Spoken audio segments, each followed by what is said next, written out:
Hello and welcome to Africa, My Africa. If you are new to this channel, I would like you to please click on the subscribe button, and after that, click on the notification button, because I'll be churning out a lot of materials that will bless you and so many out there. And when you finish, click on the share button and send it out to as many people as possible. On this particular video, I'm going to be talking about a development recently in Nigeria. These Boko Haram guys, so many of them have been arrested. So many have been interrogated. They have actually spoken out and told officials who their sponsors are. The sponsors are in different parts of government, in different departments. They are everywhere. And according to an interview that was granted recently on the Channel TV in Nigeria, Channel News TV, Sniff TV station, a gentleman who was in military intelligence by the name Commodore Kunle Olawumi, he said he was personally involved in the interrogation of some of these people. And they mentioned specific names of high-ranking officials, politicians within the government, even a high-ranking official in the current government, that were their sponsors. And guess what? What we found out is that before the 2015 election, President Buhari had lost several elections. And on this particular occasion, he was determined that if he lost again, he was going to create mayhem. As a result, he allowed Fulani marauders from the north, from Niger, another part of Africa, to come to Nigeria to join in the warfare. And guess what? He was paying them with the hope that if there was trouble, if he lost the election, he was going to really unleash them upon the nation. But guess what? He won, because everybody was tired of the previous government. There was corruption in that government. Things were not improving. So he won the election. And after winning the election, these criminals he brought over, he needed to send them away. He couldn't disperse them. He couldn't feed them. These are the same criminals now that are going around in the forest, kidnapping people, asking for millions of dollars in ransom to be able to keep themselves alive. So he's opened a can of worms and he cannot put them back in. And as a result, the country is in a big mess. At the end of the day, we need a leader who is forthright, a leader who is for the common man, that can take on these wicked people. Here, I'm going to just allow you to watch a bit of the interview that this gentleman, Commodore Olawumi, gave to the Channel TV. Here it is. The truth I'm telling you now is not about sentiments. Is that there are a group of people in this country that feels that this country should be Islamized. This is a fact. Except you want me to start mentioning names of people in this government that we have interrogated. I was a member of an interrogation team, and I've interrogated a very high-ranking member of this government in 2007, 2008 on the issue of Boko Haram. I interrogated him. He's in this government right now. And what was the issue? Boko Haram. And this senior officer was actually let go because he was found culpable. But right now he's in the government.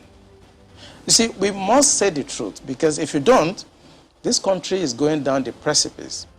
We have been set back more than 60 years right now.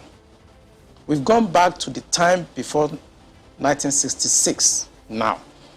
And whoever is coming back to repair this country has a lot of work to do. This country has never been polarized, so we cannot run away from it. We have never been this much polarized.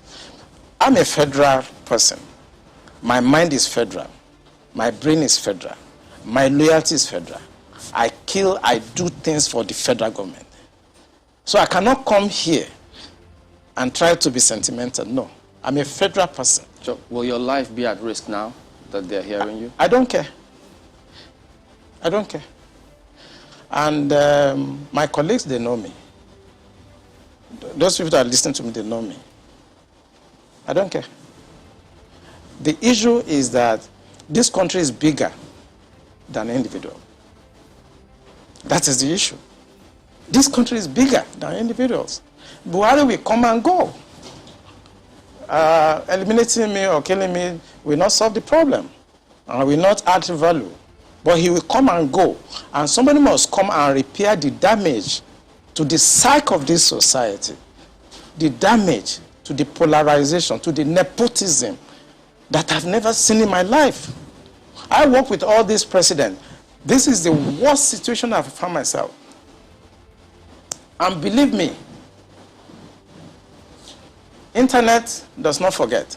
I was part of the people that helped to bring Buhari to government because I believe in him. Have you worked with the government after that?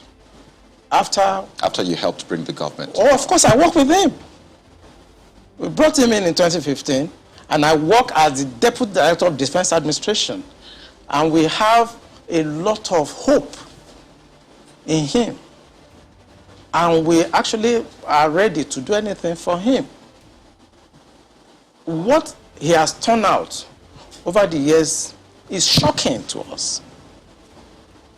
I was in Harvard in 2014, in December, when the Department of State Services and CIA and others were contemplating about Buhari and other aspirants. I know what we did to convince the American government that the only person that can come and put this country right is Buhari. That was before the Lagos, APC, before they chose within. Right. And that was how Tinubu came in.